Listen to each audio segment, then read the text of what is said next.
اعوذ باللہ من الشیطان الرجیم بسم اللہ الرحمن الرحیم۔ ویورز السلام علیکم۔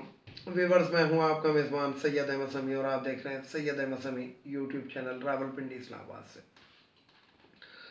ویورز آج شروع کرتے ہیں ذرا سپریم کورٹ آف پاکستان سے بات کو۔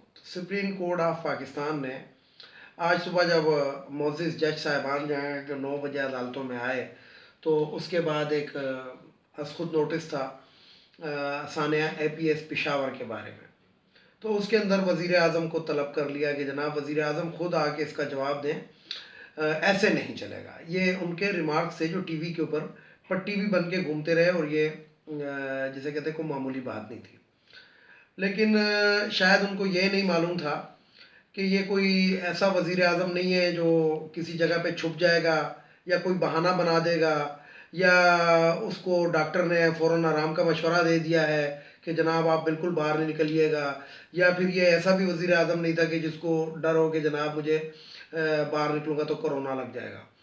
وزیر اعظم اپنے ٹائم پہ اپنے گھر سے باہر نکلے اور سیدھے سپریم کورٹ آف پاکستان پہنچے اپنی تمام تر مصروفیات کو پوسٹ پون کر کے۔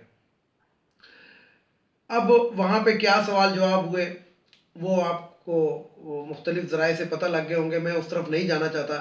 بہرحال سپریم کورٹ نے کہا کہ جناب 4 ہفتوں کے اندر آپ لوائقین سے اور دوسری پارٹی سے مل کے اور آپ اس کا فیصلہ کریں، مطلب 4 ہفتے کی مہلت حکومت کو دی۔ لیکن میں یہاں پہ سپریم کورٹ سے ایک بات پوچھنا چاہتا ہوں کہ آپ نے وزیر اعظم کو کس حیثیت سے طلب کیا؟ کیا وہ اس وقت وزیر اعظم پاکستان تھا، وزیر اعلیٰ کے پی کے تھا، یا وزیر داخلہ تھا، یا وزیر خارجہ تھا؟ یہ اس وقت عمران خان کیا تھا؟ تو بات یہ ہے کہ آفرین ہے اس حکومت پہ کہ انہوں نے پھر بھی عدالت کا احترام کیا، اور آفرین ہے ان ججز کے اوپر کہ جن کی آنکھوں کے اوپر پٹی بندھی ہوئی ہے۔ ان کو یہ نہیں پتا کہ اس وقت وزیر اعظم کون تھا، اس وقت وزیر داخلہ کون تھا، اس وقت کون سی ڈیوٹی کر رہا تھا۔ اور اس وقت مزے کی بات یہ کہ موجودہ آرمی چیف بھی اس وقت آرمی چیف نہیں تھے، اس وقت تو راحیل شریف تھا آرمی چیف۔ لیکن بات وہیں پہ آ جاتی ہے کہ یہ جو hماری عدالتیں ہیں ماشاءاللہ ان کا انصاف کے اوپر جو ہے نا بہت زبردست قسم کا سوالیہ نشان ہے۔ وہ اس لیے کہ ثانیہ اے پی ایس کے اوپر آپ نے از خود نوٹس پہلے تو اب لیا، یہ آپ کو اس وقت لینا چاہیے تھا کہ جس وقت مجرم پاکستان کے اندر موجود تھا، جب وہ مجرم 50 روپے کا اسٹامپ پیپر دے کے لاہور ہائی کورٹ سے 4 ہفتے کے لیے چلا گیا اور 4 ہفتے کے بعد سے آج تک نہ آیا، تو وہ سپریم کورٹ آف پاکستان کو نظر نہیں آتا۔ جب شہباز شریف کی کوئی پیشی کسی محکمے کے اندر ہوتی ہے اور رات کو اس کو ڈاکٹر مشورہ دے دیتا ہے کہ جناب آپ آرام کی آپ کو ضرورت ہے، وہ سپریم کورٹ آف پاکستان کو نظر بالکل نہیں آتا۔ مریم صفدر جب لے کے جاتی ہے کہ حلے کا حلہ نیب کے اوپر حملہ کروانے کے لیے اور میں آج جواب دوں گی، وہ سپریم کورٹ کو نظر نہیں آتا۔ نواز شریف وزیر اعظم ہوتے ہوئے سپریم کورٹ آف پاکستان کے اوپر حملہ کراتا ہے، اور شہباز شریف جو وزیر اعلیٰ پنجاب تھا اس وقت باقاعدہ وہاں پہ اعلان کرتا ہے کہ حملہ آوروں کے لیے پنجاب ہاؤس کے اندر نان اور قیمے کے نان جو ہے وہ انتظار کر رہے ہیں، وہ سپریم کورٹ آف پاکستان کو نظر بالکل نہیں آتا۔ اس کے علاوہ جتنی کرپشن، جتنے ٹی ٹیز، جتنے پیسے، جتنی چیزیں لوگوں کے گھروں سے برآمد ہوتی ہے، سپریم کورٹ آف پاکستان کو نظر نہیں آتی۔ آغا سراج درانی کے گھر کے کمرے کے اندر سے اتنے نوٹ برآمد ہوئے ہیں کہ جس کے لیے ایک مشین نہیں مشینیں لگانی پڑی اس کو گننے کے لیے۔ یوٹیوب کے اوپر وہ ویڈیو وائرل ہے، سب کچھ موجود ہے۔ جس نوٹوں کو آگ لگانے کی بھی کوشش کی گئی، اس کے بعد اس کی گرفتاری کا آرڈر آیا اور گرفتاری سے وہ بھاگ گیا، سپریم کورٹ آف پاکستان کو نظر نہیں آیا۔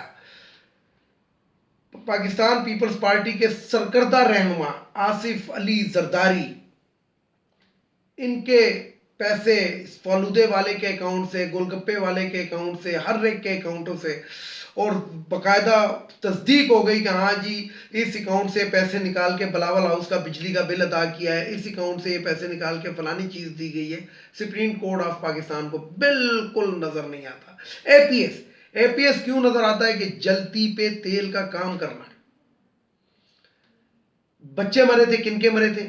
فوجی افسران کے مرے تھے یا جو بھی وہاں پہ اگر سویلینز کے بھی بچے پڑھتے تھے، بچے سب کے برابر. اس میں کوئی دو رائے نہیں ہے کہ پاکستان کے ایک انتہائی ایسے اسکول کے اوپر جس کے اندر بچے تعلیم کر رہے تھے. سب سے پہلی بات تو یہ ہے کہ یہ جو دہشت گردی ہے، جو دہشت گردی اس وقت ہوئی تھی، اس کے اندر بچوں کو کسی بھی پارٹی نے اگر انوالو کیا تھا تو غلط کیا تھا. دوسری ایک اور بات، مختلف سوشل میڈیا کے اوپر اور کچھ انٹیلیجنس ذرائع سے معلوم ہوا ہے کہ ثانیہ اے پی ایس کروانے کے اندر اس وقت کی حکومت اور مولانا فضل الرحمان ملوث تھے، لیکن سپریم کورٹ کو نظر نہیں آتا. سپریم کورٹ کو تو اپنے جج کی کرپشن بھی نظر نہیں آتی. جسٹس قاضی فائز عیسیٰ کی، اس کی بیوی کے آنسو نظر آتے ہیں، کرپشن اس کی نظر نہیں آتی، کیونکہ وہ جج ہے، معزز جج ہے. اور معزز جج بھی اس قسم کا جس کی بیگم آ کے عدالت کے اندر روتی ہے، اور وہ جو جج ہے وہ جب کٹہرے کے اندر آتا ہے تو وہ آ کے کہتا ہے فلانا بھی کرپٹ ہے، فلانا نے بھی یوں کیا، فلانے نے بھی رشوت لی ہے، اس لیے جب انہوں نے لیے تو مجھ سے کیوں پوچھ رہے ہو، فلانوں کے اثاثے چیک کرو. اپنے اثاثے نہیں دینا. لیکن سپریم کورٹ آف پاکستان کو یہ نظر نہیں آتا ہے. سپریم کورٹ آف پاکستان کو ہر وہ چیز نظر آتی ہے کہ جس کے اندر ان کی بلے بلے ہو، باقی ان کو کوئی چیز نظر نہیں آتی ہے. تو بات یہ ہے کہ وزیر اعظم نے، میں کہتا ہوں، بہت اچھا کیا کہ خود پیش ہوئے اور اسی وقت پیش ہوئے.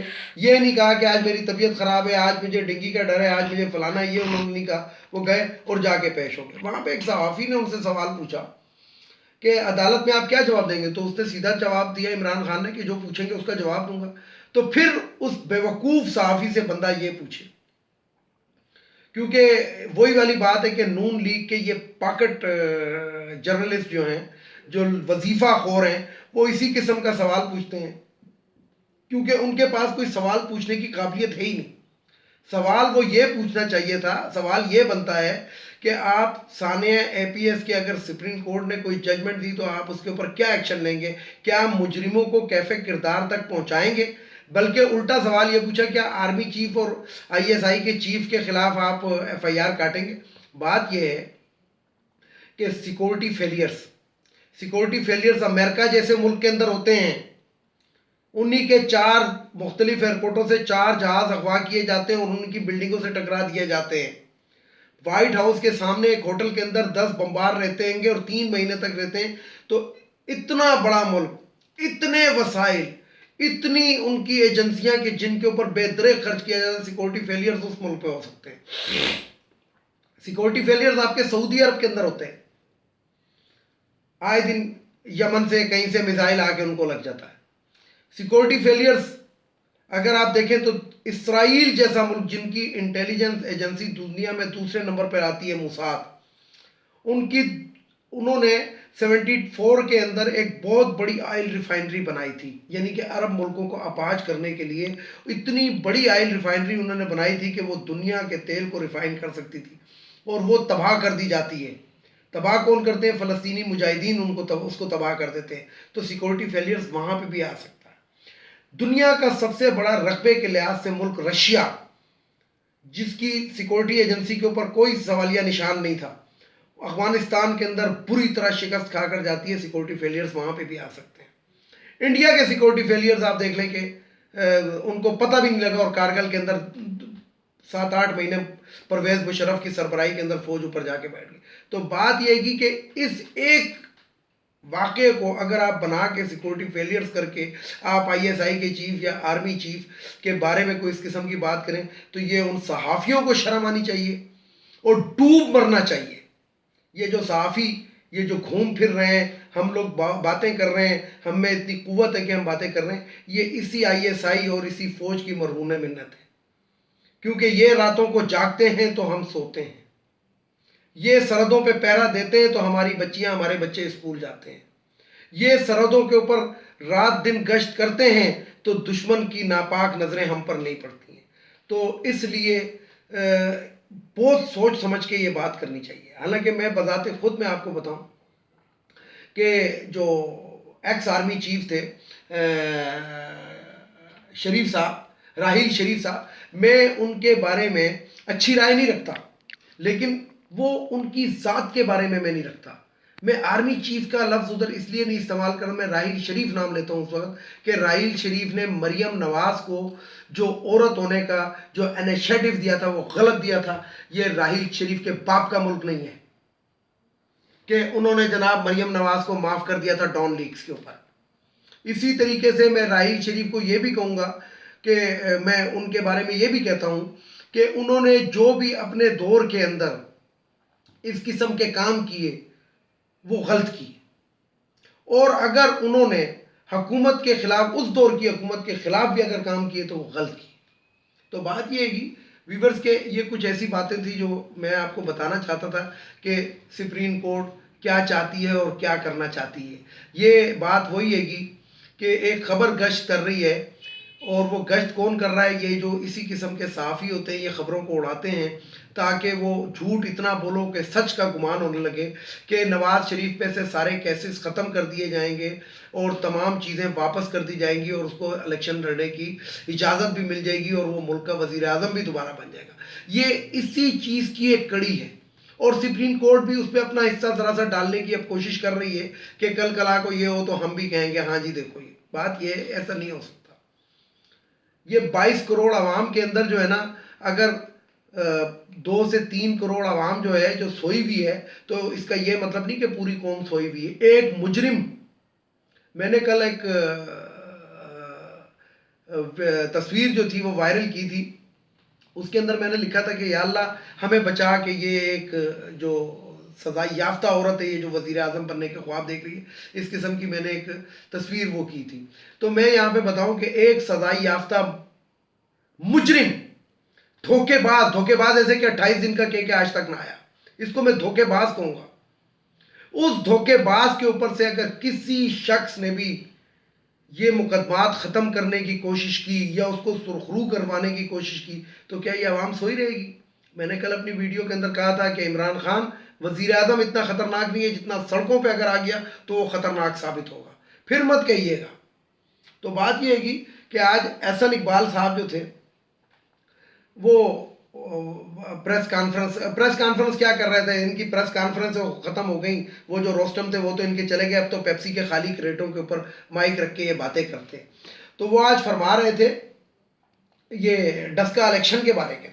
تو ڈسکا الیکشن یہ مجھے بتائیں کہ وہ شخص چوری کروائے گا کہ جو خود الیکشن ریفارم لانا چاہتا ہے. ہاں پھر میں اگر یہ بات کرتا ہوں کہ اگر اس میں صوبائی حکومت انوالو ہے پنجاب کی، عثمان بزدار صاحب کی، تو بالکل ان کے اوپر وہ اٹھتی ہے کہ اگر انہوں نے ایسی حرکت کی ہے تو کیوں کی ہے، اور اس کے اوپر وزیر اعظم کو بھی ایکشن لینا چاہیے اور ایجنسیوں کو ایکشن لینا چاہیے. ٹھیک ہے، پہلی بات تو یہ ہے کہ ہمارے ادارے اتنے مضبوط ہوں کہ وہ اس کو بلائیں ہاں میاں تم نے یہ کیا کہ نہیں. لیکن الیکشن کمیشن اگر کسی قسم کی انکوائری کرتا ہے تو الیکشن کمیشن کے اوپر پہلے ہی سوالیہ نشان ہے، کیونکہ یہ نون لیگ کا لے پالک ہے. نون لیگ نے اس کو پالا ہے. یہ وہ سانپ ہے جن کو نون لیگ نے دودھ پلایا ہے. حکومت کے لیے سانپ ہیں گے لیکن ان کے دودھ پیتے وہ ہیں رکھوالے ہیں. تو بات یہ ہے کہ الیکشن کمیشن کی تو کسی قسم کی انکوائری پہ ہمیں یقین نہیں ہے. اور میں یہاں پہ سپریم کورٹ آف پاکستان کو پھر یہی بات کروں گا کہ اے پی ایس کے اوپر تو آپ بڑا ایکشن لے سکتے ہیں، وزیر اعظم کو طلب کر سکتے ہیں. وہ جو ثانیہ ماڈل ٹاؤن ہوا تھا جس کا کیس آج تک لٹکا ہوا ہے، انصاف نہیں مل رہا، بچیاں در بدر ٹھوکریں کھاتی پھر رہی ہیں، اس وقت کا وزیر اعلیٰ آپ کے پاس موجود ہے، ذرا اس پہ بھی از خود نوٹس لے لیں. ویڈیو کو لائک کریں، شیئر کریں، سبسکرائب کریں، بیل آئیکن کے بٹن کو ضرور دبائیں تاکہ میری نیکسٹ ویڈیو آپ کو مل سکے. اس کے ساتھ اجازت چاہوں گا. اجازت چاہنے سے پہلے میرے کچھ جملے جو روایتی جملے ہیں. ایک، ان افغانیوں کو ہمارے ملک سے واپس چلا جانا چاہیے. ایک، یہ خواتین کی مخصوص نشستیں صوبائی اسمبلی، سینٹ، قومی اسمبلی سے ختم ہونی چاہیے. نہیں تو یہ جو خواتین ہیں گی جو مہنگائی کے خلاف رونے کے اندر کپڑے پہن کر آ کے ان پہ لکھا ہوتا ہے کہ انتہائی مہنگائی نامنظور، جس طرح کے پی کے کی اس میں نون لیگ کی خواتین نے کیا. تو صرف آپ کپڑے نہیں، ان کا صرف جوتا دیکھ لیں کہ جو مہنگائی کے خلاف نعرے لگا رہی ہیں انہوں نے جوتا کتنا مہنگا پہنا ہوا ہے. تو یہ آپ کو اندازہ لگ جائے گا کہ ان کو عوام کا کتنا وہ ہے، درد دل رکھتی ہیں. تیسرے نمبر پہ وہ جو بھگوڑا لندن میں بیٹھا ہوا ہے جس پہ سپریم کورٹ کوئی ایکشن نہیں لیتی اور لاہور ہائی کورٹ نے 50 روپے کے اسٹامپ پیپر پہ اس کو چھوڑا ہوا ہے، جس کا گرنٹر پاکستان میں موجود ہے شہباز شریف کی شکل کے اندر. اس کے اوپر اس کو واپس آنا چاہیے، نہیں تو یہ عدالتیں اس کو واپس لے کے آئیں. وہ ہمارا مجرم ہے، عدالتوں کا مجرم نہیں ہے، وہ ہماری قوم کا مجرم ہے. اور سب سے آخر کے اندر سپریم کورٹ آف پاکستان جس طرح ثانیہ اے پی ایس کے اوپر نوٹس لے سکتی ہے، اپنے جج کے خلاف بھی نوٹس لے، ثانیہ ماڈل ٹاؤن پہ بھی نوٹس لے، اور ہر اس چیز کے اوپر نوٹس لے کہ جو غلط ہو رہا ہے. اس کے ساتھ ہی اجازت چاہوں گا تمام دیکھنے والے سننے والوں کو. اللہ حافظ. اور آخر میں وہی نعرہ، پاکستان زندہ باد.